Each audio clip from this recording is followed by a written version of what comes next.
away you go. So first thing I have to do is manage this screen share. So I hope it all works out well. Let's see if I can do this. Sharing is not turned on. Send request. I've sent a request. Yeah, just 1 second. I can't. Hang on. I can't find you now. I'm in St. Ives. No, that's not. Right. 1 minute you were Andrew, now you're Daphne. So, right. Okay. All right. You've got it. Okay, so do I have Yeah. to do it again? Share. Yeah, I've made you co-host, so carry on. I've got it, I think. Yeah.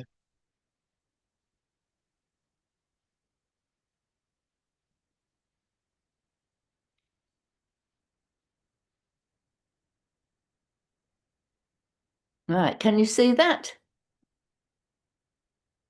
Yeah? Yes. Okay, let me get this on and we'll go. So I've got good news and bad news for you. Good news is I just got back last night. The bad news is I hope the Lord's going to break all your hearts as I share. I'm going to share with you, I think last time I came, I talked about the trips we were doing out there and about the importance of being present and the people suffering. Now, when we talk about Israel, very often we have a kind of inanimate big picture. We're praying for Israel. And yet Israel is made up of individual people. And sometimes maybe we feel inadequate and unable to play our part. I mean, we can't stop a war. We can pray. We can play our part like that. We can't go and deal with the IDF. We can't go and deal with Iran, with the surrounding nations. But I want to show you this evening what we can do and how we can truly touch the heart of the nation. And so I'm going to show you, quickly go through pictures. They're going to be of the people in Israel and what happened as we met the people. The trips that we do have a culture throughout of connecting with the people of the nation. And I want to show you what happens when we do that. And I think all of us came back completely changed, and in a way changed not in how we think about Israel, but I don't understand what I'm about to say to you, so don't ask me to analyze it. But I think I have moved from saying I love Israel, which I do, to saying I have compassion on Israel. I think those words, bear in mind I haven't been back 24 hours, but I think those words come to my heart more than I love Israel. And I now want to have compassion on Israel. And I think about when Yeshua looked out over the crowds, he was moved with compassion. And I have never seen this before or seen perhaps the significance of that. But I think it has been compassion that grew on me and grew on the team as we went out there in such a way that you will see the momentum that took in our hearts. And if I have one prayer for this time together, it would be that you all leave with compassion. Now, you probably have compassion, but I know for me, and I have had a heart for Israel the whole of my life. My parents did, I did, I've raised my children to, my grandchildren to. It's in my DNA. So I love Israel with the same integration that I love my own children. But I don't think I've ever used the word I have compassion. And yet that is what's primary on my thinking, as I say, less than 24 hours of being back. So I'm going to take you on a journey of where I think this came from, and I hope you travel with me and let's see what God does through it. The Spirit of the Sovereign Lord is on me because The Lord has anointed me to proclaim good news to the poor. He has sent me to bind up the brokenhearted, to proclaim freedom for the captives and release from darkness for the prisoners. Isaiah 61:6. How that scripture has been applicable these last 2 years and how it still is applicable. The part that I want to take out of this is he has sent me to bind up the brokenhearted. I'm sure, like me, you've been proclaiming freedom for the captives, and we're praying release from darkness for those prisoners. But he has sent us personally to bind up the brokenhearted. You know, I have a bracelet on, and it has Hineni on it, and that is kind of my life word. Hineni echoes in my mind, echoes in my heart. Whatever it is, Lord, Hineni, here am I, send me. And this is the time I feel for all of us to be saying, here am I, send me. During the night, Paul had a vision of a man of Macedonia standing and begging him, come over to Macedonia and help us. Now, what did Paul do when he heard that? It says this, after Paul had seen the vision, we got ready at once to leave for Macedonia, concluding that God had called us. Now, let me tell you what this verse does not say. During the night, Paul had a vision of a man of Macedonia standing and begging him, come over to Macedonia and help us. After Paul had seen the vision, he checked his bank account. He prayed about it for a few days. He asked for confirmation. He went to see if he could get time off work. He wondered if it was in the agenda. It doesn't say all that. It says we got ready at once to leave for Macedonia, concluding that cry for help had come from God. Now, as a ministry and as individuals, we have a yes mandate. We just say yes. Now, hear me in context. We don't pray about everything we should do. We say yes, and we believe that God's no can be as loud as his yes. So he'll stop us if we're not meant to do it. Now, I will say in 30 years of ministry, we've only had 3 no's. And so when we heard of October the 7th, we got ready at once to leave. Hineni, we have seen and heard his people crying and begging, come over to Israel and help us. So we got ready at once to leave for Israel, concluding that God has called us and still does. And this has been the answer of everyone who's come with us. We have taken 6 teams since that horrific August the 7th. The stories of the people who have come are amazing. Even on this last trip, we had a young man who sold his car to be able to come. He was 20, he sold his car. He has no car now.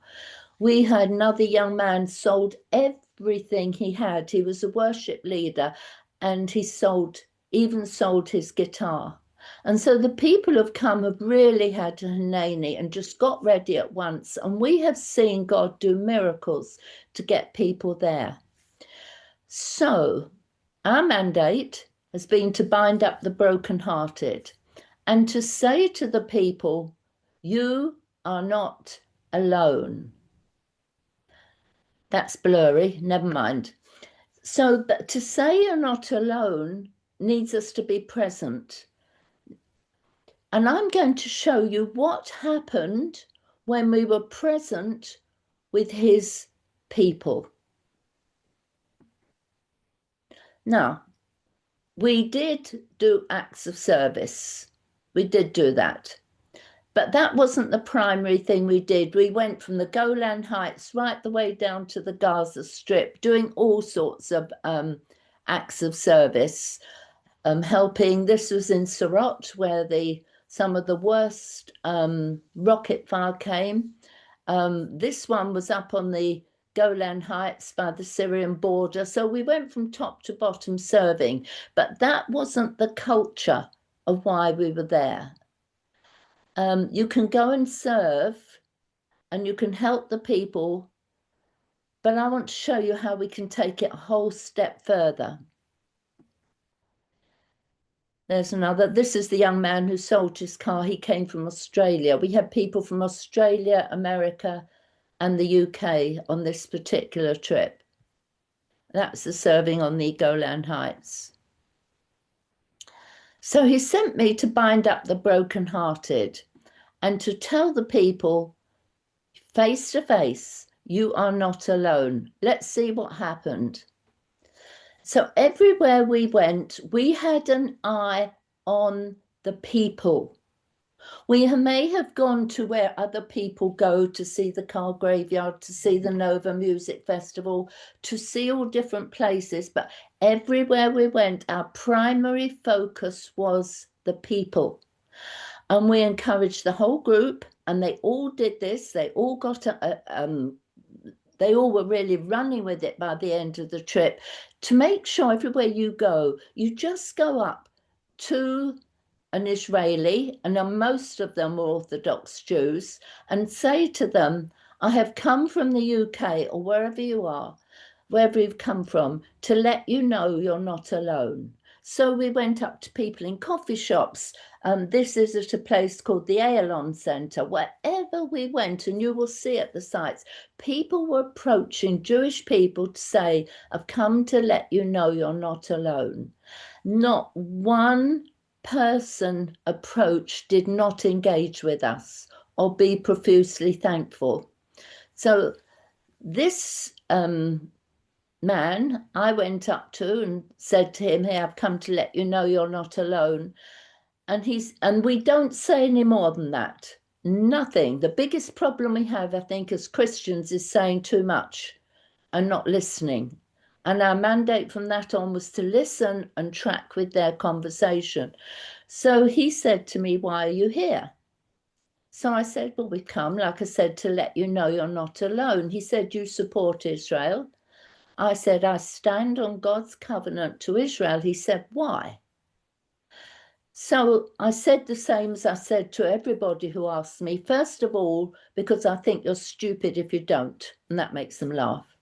Secondly, it's in my DNA as a Gentile to support Israel, and they're shocked that I'm a Gentile at that point. And then I say, I'm a Christian, and I've read Torah, and it makes it quite clear whose land it is. His first response to me was, if you're a Christian, where are the rest of you? And I knew what he meant, that over these 2 years, the church has not turned up. Now, I'm not saying nobody has. I mean, Annette's been out there for a start. But at times, we've been the only Christian ministry, whatever group, in the land. And we've been informed this by the Ministry of Tourism and goodness knows who, out of the whole world. And so his question was one that we've had from many. Why? Where are the rest? Why haven't the people come? Why did they stop coming? Why did they cancel when we needed them? And so I'm encouraging him there by showing him a video which we have passed on to many people there, of us speaking to 50,000 young people in Brazil, and them all calling out, you are not alone, Israel. And look at his face as he sees all those young people crying out, you're not alone, Israel. And then we did what we did, not with everybody, but with most. We would say, can we pray for you? And there are 2 pastors, one from America and one from Australia, praying for him. So there's one encounter, and I'm going to take you through our encounters. Now, this was taken at the Nova Music Festival. Again, I see many people walking around and they're looking at the pictures, they're looking at the stories, they're looking at the big posters that are up of the pictures. And that's okay. They're there to be seen. But how many are noticing the people who are walking around there? Now, I saw these girls walking around with an Israeli flag on. And I stopped and I said to them, I've come to let you know you're not alone. I've come from the UK to say you're not alone. There are others who support you. Now, I want you to look very, very carefully. Can you see this girl's face here? Can you see it? Give me a thumbs up if you can see this girl's face. Good. The agony on her face. And they began to talk to me. All of them had lost someone who had from that music festival, or they'd been taken hostage, or they'd been killed. All those girls.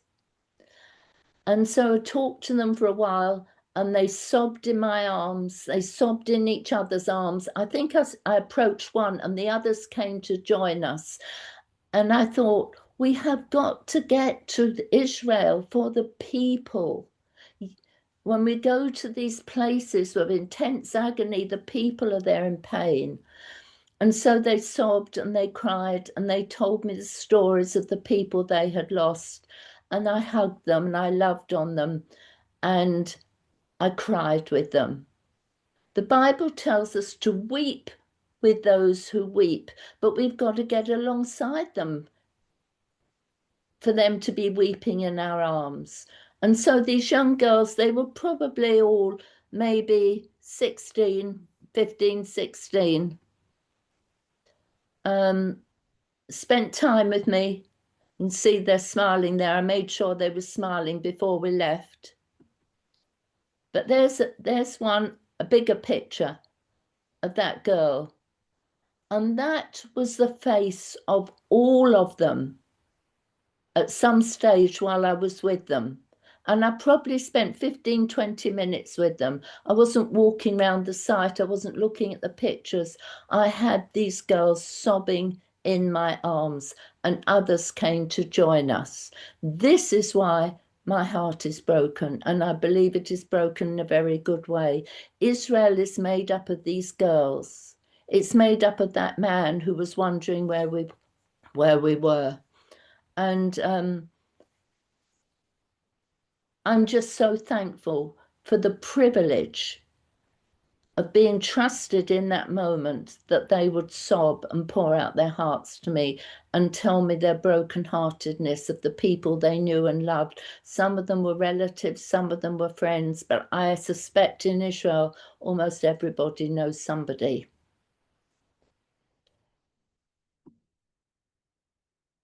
There's my daughter, Daniela. Again, she just walked up to this person and said to her, I want you to know you're not alone. And I'm not sure where that is. That might be at the same place. And she began crying and said, does anybody really care? Does anybody really care? And Daniela said to her, I care enough to have gotten an aeroplane and come over for this moment in time to tell you face to face, I care and I'm here for you. Now, what we do, I haven't got one with me, after we have had a connecting conversation, and it has to be a connecting one, we give them a card with that you're not alone on. We don't just give the cards out anyhow. We give it after. I gave one to all those girls. I gave one to that man. She gave one to this girl. And then we say to them, would you like to stay in touch? And most of them said yes. And we turn it over and we write our WhatsApp number on. It isn't a business card. We don't want to be giving out business cards. And very often they give us theirs. We put it in our phone book, their name, and then we'll put where we met them. So we would put on the business part, Nova Music Festival. Anytime we go back to Israel, we can click on that and it will bring up all the people we met on the Nova Music Festival. And we can say, would you like to meet up again? Some of them we met come from New York, some from Jerusalem. If we go to America, we pull up all the New York. So these are not conversations that will disappear. These are conversations that can carry on into the future only as these people want. We leave them to make the first call to us. We don't. These people are traumatized. What they need is empowering, not us pushing on them. So there was that girl, and her question was, do people really care? And as I said, Daniela said, I care enough to come over for this moment, to look you in the eyes and say, I care. And as you can see, she sobbed. So we went back to, which one was this? One of the kibbutz, Nir Oz, I think. We've been 6 times. I don't know that you can get in anymore after this. You can only get in if you've got friends in there. Well, after all this time we have, and it's still in devastation. Now, our friend, all the people who are involved in our trips, whether they're people from the Knesset who come and speak, from the IDF, from Strategic Command, they all end up as our friends.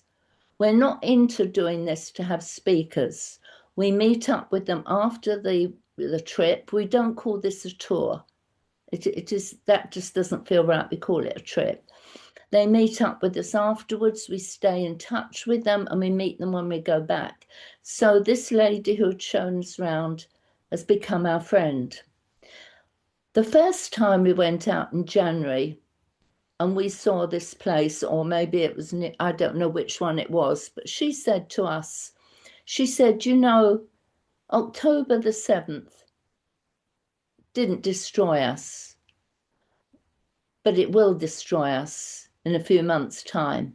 And we can see now how, with different hostages coming back, the communities has to decide together what they want. And they all get together and decide, and then somebody else comes back who's a hostage, and they have to go through the process. Everybody is traumatized, and they're trying to work out a way forward. And it is tearing them apart. When somebody dies, you know, a family can be torn apart. Well, here is the lady, I'm pointing at it. Here is the lady who we have seen every time we've gone back. We meet her outside. The first time we saw her, we said to her, you don't have to talk, you stop any time. And she said, no, I want to. People have to know.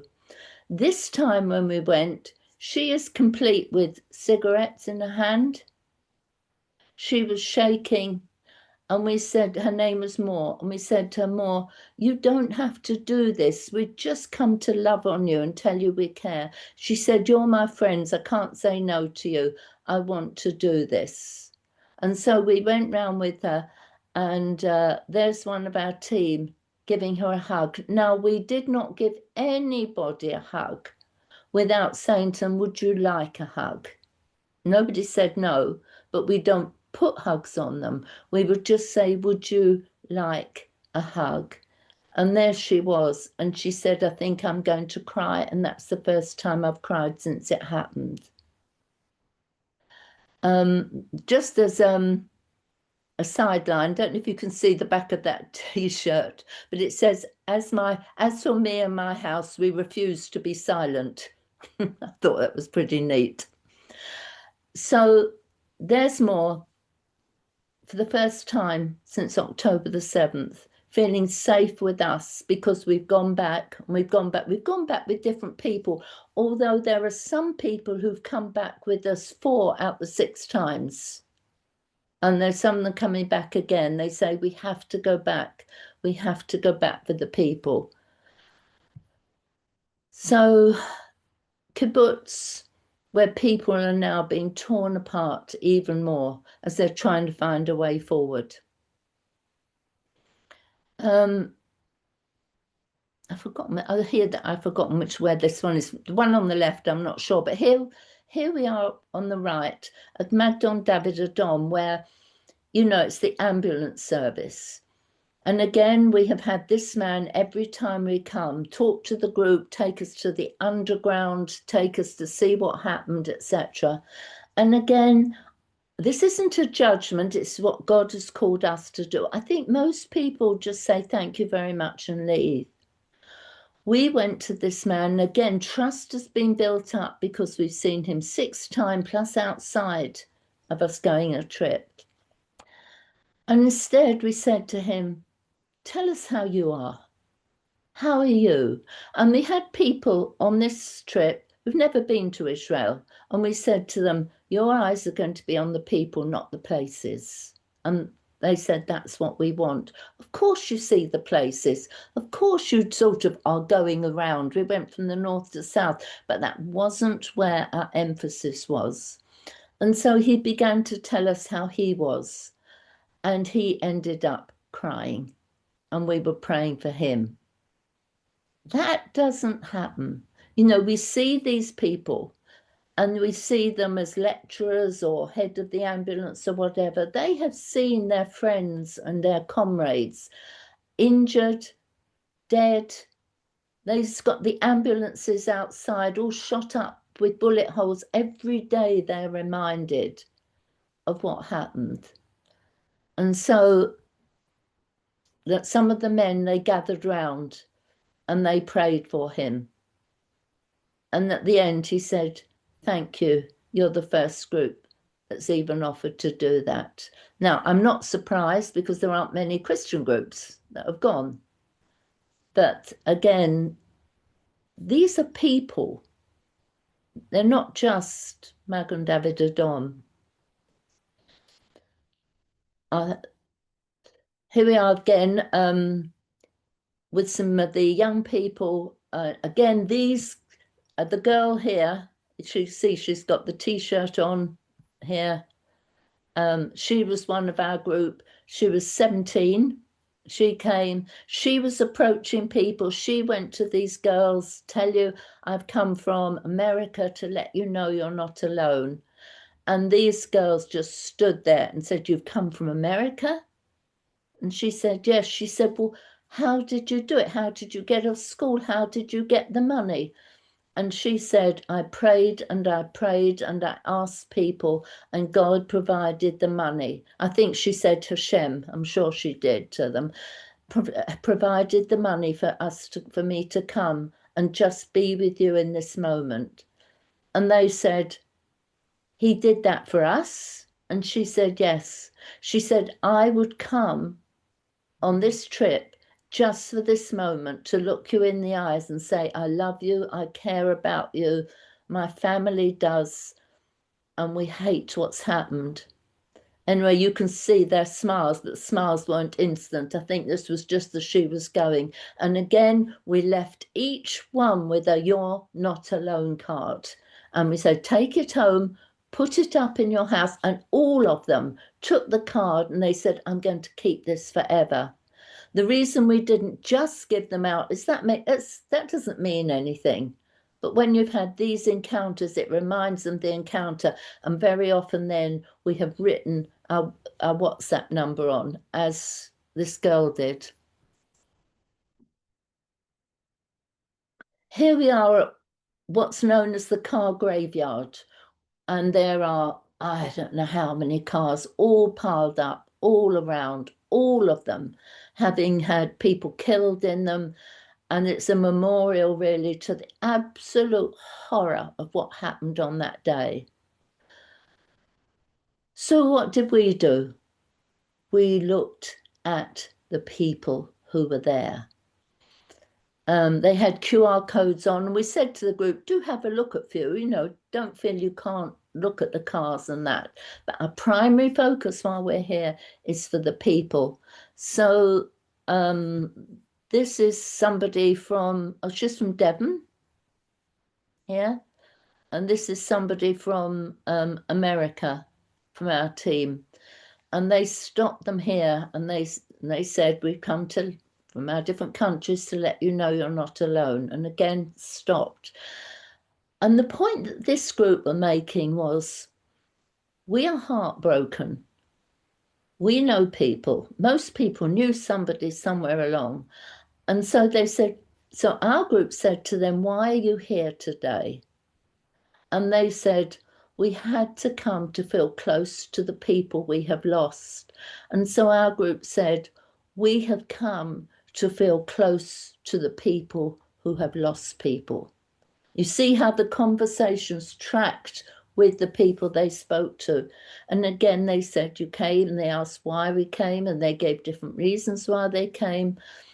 And some of them, when they said, we are Christians and we believe Torah, they began to talk about Hashem, and they began to talk about their faith that still he will bring them through this. And the conversation went on from there.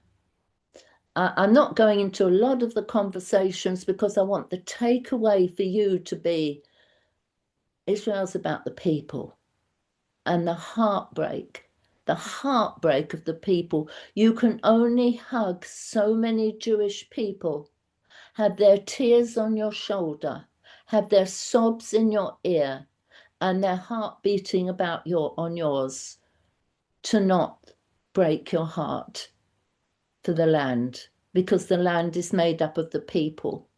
You know, on a previous trip, no, it was a tour we did pre-October the 7th. And we had a young man on the tour, and I've known him since he was a child. So what I'm going to say was born in relationship. And we had with us on the tour a Reformed Jewish grandmother. Okay, we don't care who they are. Come with us. We want you on the tour. And we were actually doing a Messianic bar mitzvah at the Western Wall for her grandson. Now, she was elderly. And when she came on the tour, I said to the men quietly, make sure you're walking next to her. Somebody's walking next to her. Be there if she needs help. Make it discreet, but just make sure one of you's around. And I noticed that one of the young men never was near her, connecting with her, etc. And this was a young man who has a heart for Israel, has learnt Hebrew, is in a Messianic congregation. So I went to him and I said, do you have a heart for Israel? He said, you know I do, Daphne. I said, I want to tell you this, you don't. And he looked at me shocked. I said, God put one Jewish person who needs him on the same tour, sitting at the same meal tables, on the same bus, needing help, and you have not been there for her. Don't tell me you have a heart for Israel. Israel is the people. Well, you can laugh because he didn't leave her side after that. I was smiling every time. He was always there. He was always by her. And I said that to him because I've known him since a child. And he knows I will challenge him. But that is the point. Israel is the people and the land. I know God's a mandate for the land. And we did our share on the land, all serving. But anyway. There she is again with those girls. Look at the connection. Look at the smiles on their faces as they look at her peer to peer and they share. Not only our girl's name is Shalom, interestingly. Not only will she forever be changed by this, but they will be. And that was the beauty of us doing multi-generational, because we didn't just go for our own age group. No, I went for the young people. But it was great to see young people meeting young people and to know you came all the way. You're young like us. You made that sacrifice and you came for us. I love the beauty of these pictures. Why did we come? Now that is the card that we give. It's just a small business card. But again, we do not want business cards given out. We want to make it as personal as we can. So we actually found some of these on some of the stalls. No, where was it? Oh, I know. We went into Lone Soldiers and we had taken gifts for them and we were talking with them and sharing with them. And after we gave them one of these, and we had a rubber bracelet thing with "You're Not Alone" on, which we gave them. A few days later, I was walking past this place where the Lone Soldiers are, and I saw one come out. So I said to him, oh, I want to let you know, I came from the UK to let you know you're not alone. And we talked for a while, and he was talking about his family and how hard it's been in coming over there, and what a great resource this place was for them to be able to go. After I finished talking, I gave him one of those cards, and he said to me, you have the cards. So I said, why'd you say that? He said, some of the others had one. And I saw them, and I just wanted to know who was giving them, because I wanted to meet the people and I wanted one. So he went off with one.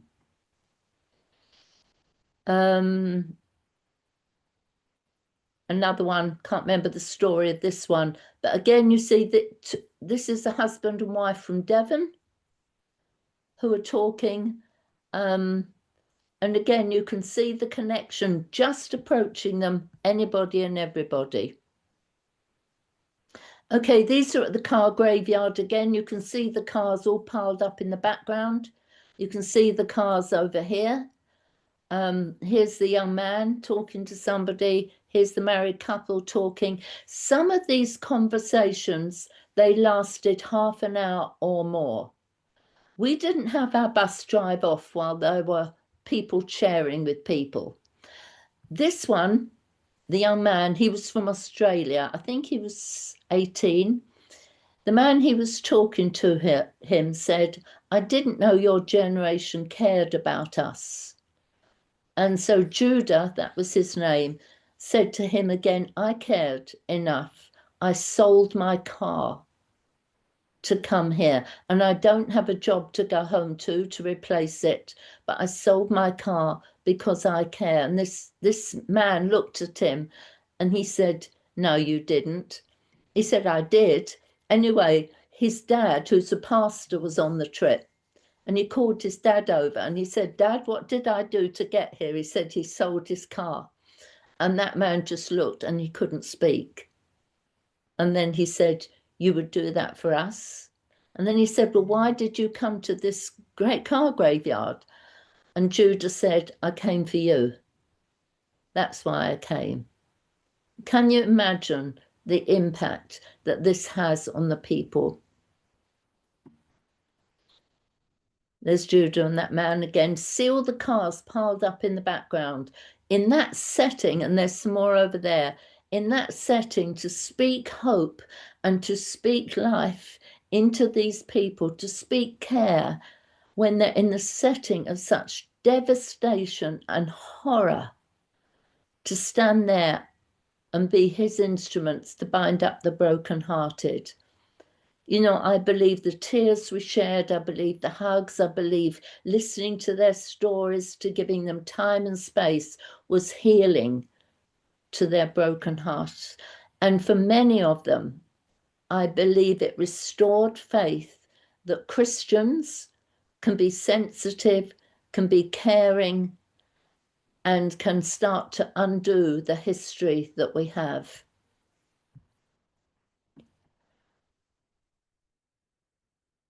Right, car graveyard again. More pictures. Just admire my hat, please. Ah, now this, can you see the look on this man's face here? We met in the hotel we were staying in, and we say it in the hotel, we say this everywhere. We'll go up to people behind the desk. We're not doing it one person after another, because otherwise the person we approach won't feel special. So we kind of give some breathing space between each. If I'm doing it in a coffee shop, I'll probably do 2 people, because otherwise it looks like we're on a campaign. And we were on the way out of the hotel, and we said to what's one of the group, I don't know which one it was, said to the person behind the desk, we come giving you money, giving the hotel that has been so devastated, giving them work. But he said, mostly we came to let you know you're not alone. And the man behind the desk just dropped onto the desk with his hands in his head, sobbing and sobbing and sobbing.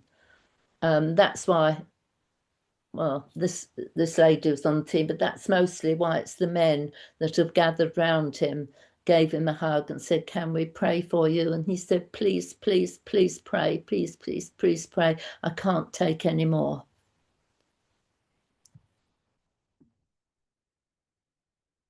I put this one up. This lady, she comes from Devon. She's a businesswoman. She said, I can't do this, Daphne. I can't just walk up to people. I can't just say this to them. Well, anybody who was a bit nervous, we paired them up with somebody who'd done it before because people have been on other trips. And so she came with me twice. The second time she came with me, I turned round, she'd gone and she was off and we couldn't stop her. I mean, when I say couldn't stop, again, we're not doing it boom, boom, boom, because if people see us going round just anybody and everybody, it doesn't feel special. And she had a real breakthrough. And she said, Daphne, I never knew I could feel the way that I feel towards people. And now I think, yeah, you've got compassion. Now, not only did we approach people, we approached groups. This was in Surat and it's overlooking Gaza. It got terribly, terribly hit. And here's a group of police and they had somebody speaking to them all. Now, we did this over and over. I went as the person who was speaking to the group. I walked over and they turned and looked at me. I said, do you speak English? And they said, yes. I said, can I please say something to the group? And they said, yes. And so to the whole group, I said, we have this, our group, and the rest of the group were wandering around as well.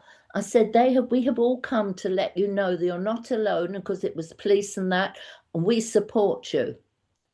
The group disintegrated immediately then. We had no leader of a group turn us away or say we're interrupting or anything. They immediately opened the floor. And I was talking to them about why they come. They asked questions. And then I said to them, would you like a hug? And they said yes.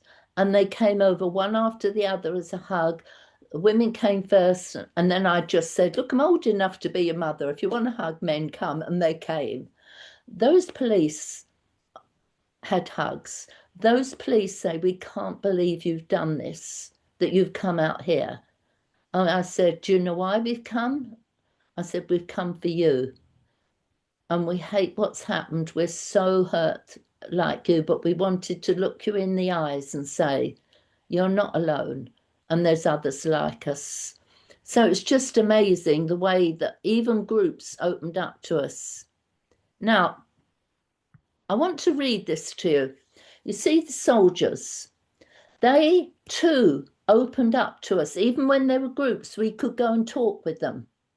They just opened it up. The number of them said, can I have a hug? And I can't go into all the conversations, but I want to read this to you. And it was written by a friend of mine who works with Bridges for Peace. And I think it captures the whole heart of these young Jewish soldiers. I'll try and read it without crying. Heading home on the bus last night as dusk turns Jerusalem's white walls golden, without warning, a police car pulls into the intersection to bring traffic to a screeching halt. As we wait to discover the source of the hold-up, fellow passengers and I murmur among ourselves. Then we see it. A line of khaki-clad figures files through the intersection, heading to the old city and western wall to be sworn in as soldiers of Israel. Fellow passengers and I forget our murmuring to smile, clap, and cheer them on. Suddenly my breath catches as I realise there goes the lineage of Jacob, the great-great-great-great-grandsons of Moses, the posterity of Isaiah, Jeremiah, Ezra, and Amos. Young men who were boys mere weeks ago, marching to the spot where Abraham brought Isaac as an offering on God's instructions, where Solomon built a home and God pledged to place his name and presence forever, and where tonight these young men become soldiers to take their turn guarding the land that Joshua, Gideon, and David protected before them. I make it home much later than usual, when night already spills indigo over the city, with the promise from Joshua 21:45 echoing in my mind. Not one word of all the good promises that the Lord made to the house of Israel have failed. All came to pass. Selah. And we always read this to the group when they're meeting soldiers, because we want them to understand who it is they are meeting, the heritage they're meeting. These are the Davids and the Joshuas of today. And again, we had many, many conversations. Often there were whole groups of soldiers, often. And again, you approach the captain or whoever it is talking with them, 100% of the time they let us speak to the group. And 100% of the time they engaged with us and asked us questions. 100% of the time.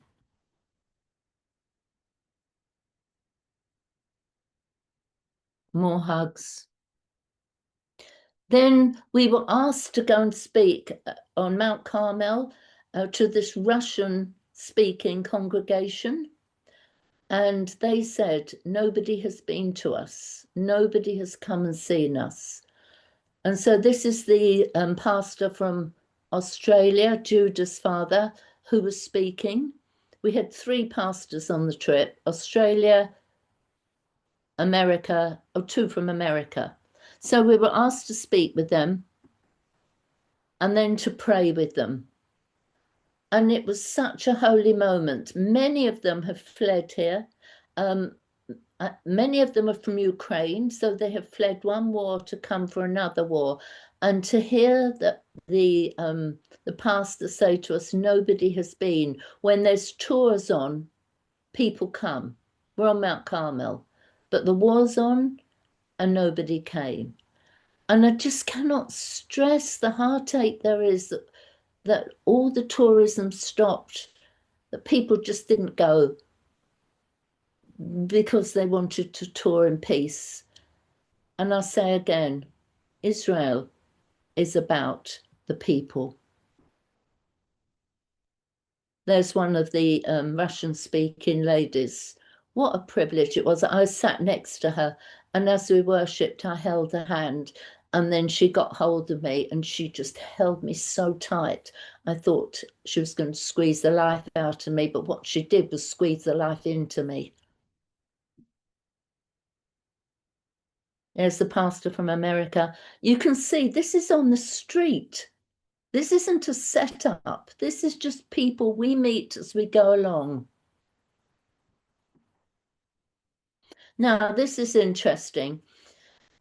His church is very proactive about Israel, and they had everybody bring Israeli flags, and they even had a Muslim come along, and he was so impressed. Before he gave his life to Yeshua, he went round and put Israeli flags all round his yard. And so Stephen, who has been on 4 of our trips, has seen us taking the video clips that we've had from, particularly from Brazil, of whole churches on their knees praying, of them crying out for Israel. So he took videos of what was going on in his church. And here he is on the street saying, look what is happening in my church at home. And often they ask, can they have that video footage? So I wanted to show that because it says one church, and that's his church. This one, this is amazing. We're in Surat, and this man was sitting there. So one of our team went up, and you all know what they said now. I've come from to let you know you're not alone. And he was speaking with us. And then he spoke to this other man who was with him, and I don't know why he got the other man to ask this, but he did. And this other man said to us, he wants to bless you. He's a rabbi. And so this rabbi blessed our team, and the whole team, when he'd finished, sang the Aaronic blessing over him. And we sang the Aaronic blessing over people Not all the time. We tried to go where the people, we'd be sensitive to the people. We're not on a mission. We were people focused where they were at. And again, we asked, we didn't just do it. Can we sing? It's it's the Aaronic blessing. And that man stood there and he had his mouth open. And we gave him, "You're Not Alone" card with the WhatsApp number of one of the pastors. Because we're just meeting people here, there, and everywhere, you don't know who you're going to meet. So here we had said it to this lady, and she is from London, and she has a Jewish prayer network or something across London.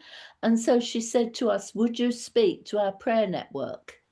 And so here she is recording us to be beamed across the Jewish prayer network in London. Now, we don't do this to get connections. We don't do this to get this result. We do this to bind up the brokenhearted, but it has crazy spin-offs.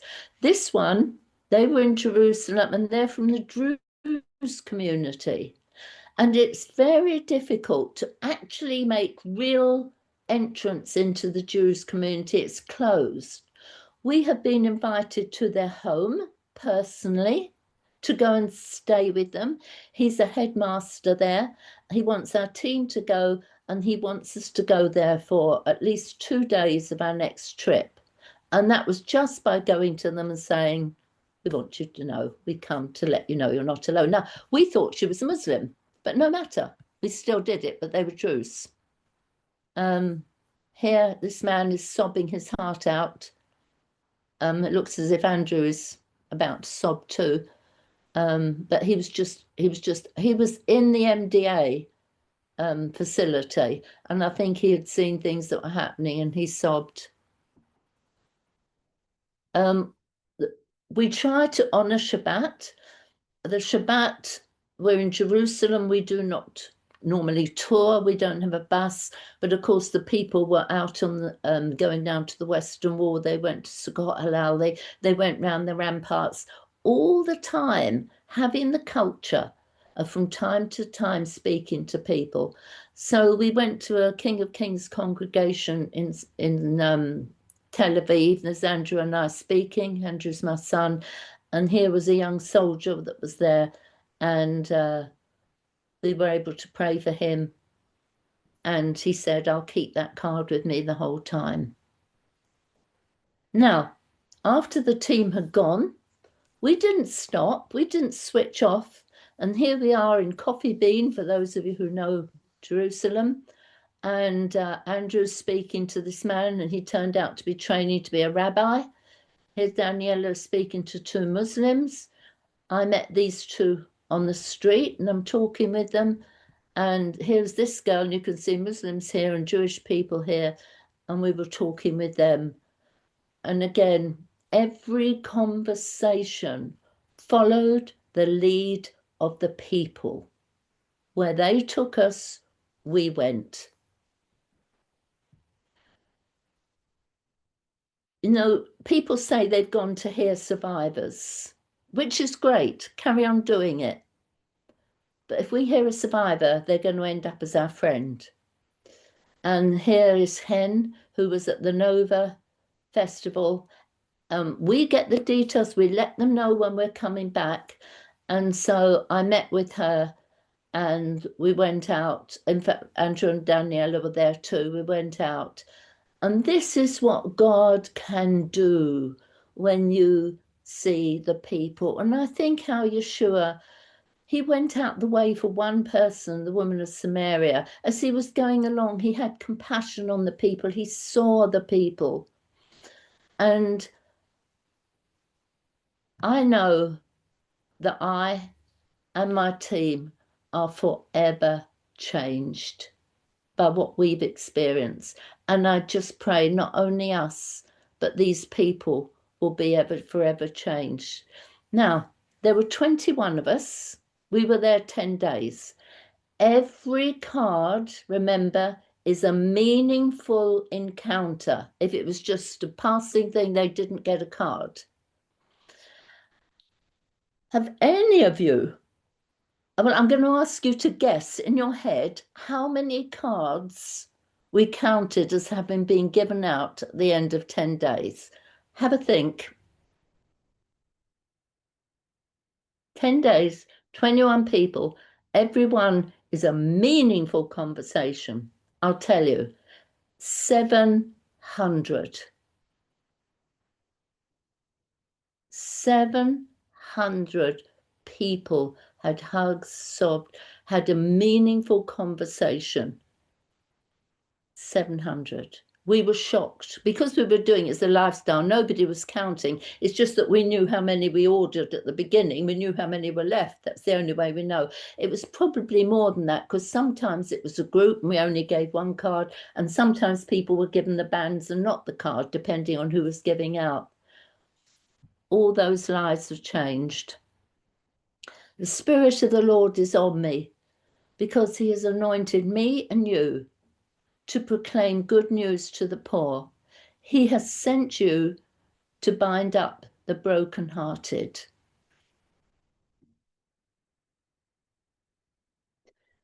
We, as a ministry, and over these last 2 years, have seen and heard his people crying and begging, come over to Israel and help us. So we got ready at once, 2 weeks later, to leave for Israel, concluding that God has called us, and he still does. And so our offer to you really is, will you answer that call too?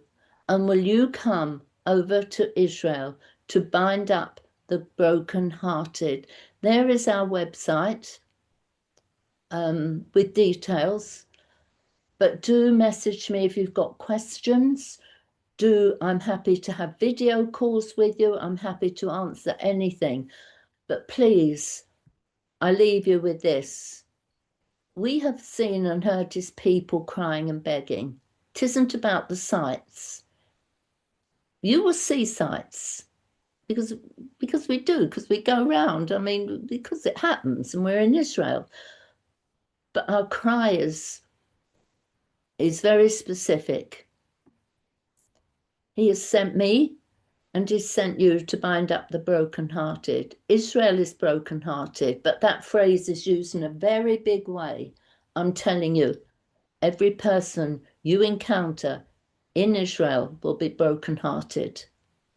And you will have the support, you'll be in a team. We had the best team ever, I think, this time. And we ask you, please will you come? We've got another group going in February and we've got one in July, but we may have more than that. We're just doing it as often as we can get people to come. If you know people and you'd like to get your own team together, we'll take your team.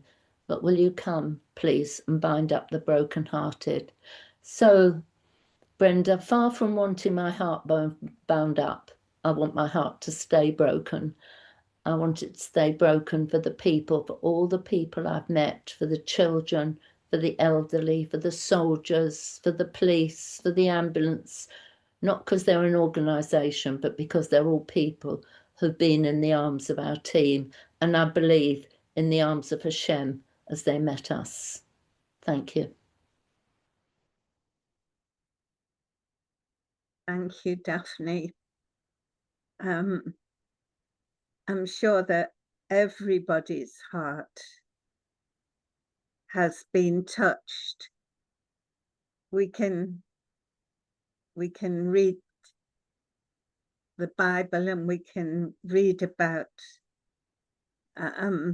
in things on social media about things, but to actually go and be there. There are people who can't, I know, because either the elderly, infirm, got commitments. And I'm sure that you know that you can pray. But for those who can go, you've thrown out a challenge. for those who want to come, want to go, I can tell you that when you go on a mission, it's far, far, far better than a tour where you see old buildings and maybe, yes, historic sites, and that seems to be the emphasis. But people are who God loves. God so loves the world. God loves those people. And I'm sure that every one of us is aware that although they gave out 700, that there are multiple more people, and all of them, all of the Jews at the moment are experiencing such hatred, such anti-Semitism, such undeserved criticism. All of them, all of the Jewish people, almost everywhere, are in fear or in grief because they've lost someone, or in that sense of feeling alone.